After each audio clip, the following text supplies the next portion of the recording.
You mentioned that you have an 18-month-old little girl who's very clingy and cries a lot, and you're wondering what you can do to cope and maybe help her be a little happier. Well, every baby has their own temperament, so it's hard for me to say exactly what you can do to help her be happy, and maybe she's just a little bit extra fussy, and that's okay. The kids grow out of that as they get a little bit older. It just turns into different issues, but a lot of babies starting around 10 months of age and going up to about 2 years of age have issues with separation anxiety.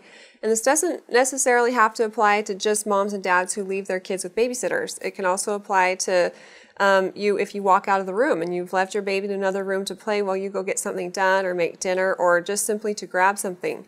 So separation anxiety is a real thing. If you leave your baby's line of sight, it's normal for them to cry. It can be very frustrating when your baby cries a lot, but it's good for their emotional and mental development for them to learn independence.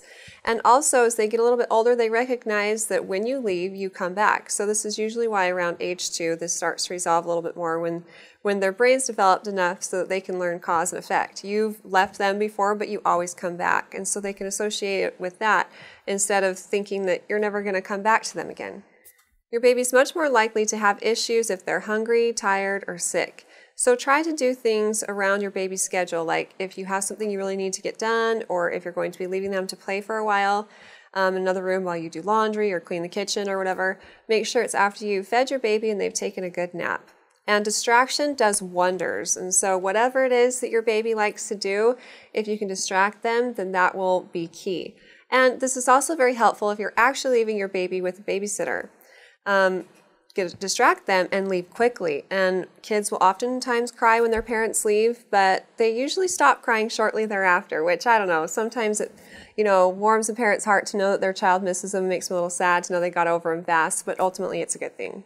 If you do plan on having to leave your child alone with someone in the future, it's helpful if you do practice runs. So simply leave your child in the room, probably like you're already doing, and walk away. And instead of running right back to her when she starts crying, just call out from the other room. And again, teach her time and time again that when you leave, you will come back. I hope that these things help, and good luck with everything. If you have any other questions for me, feel free to ask them on our Facebook page, and recommend us to your friends and family too.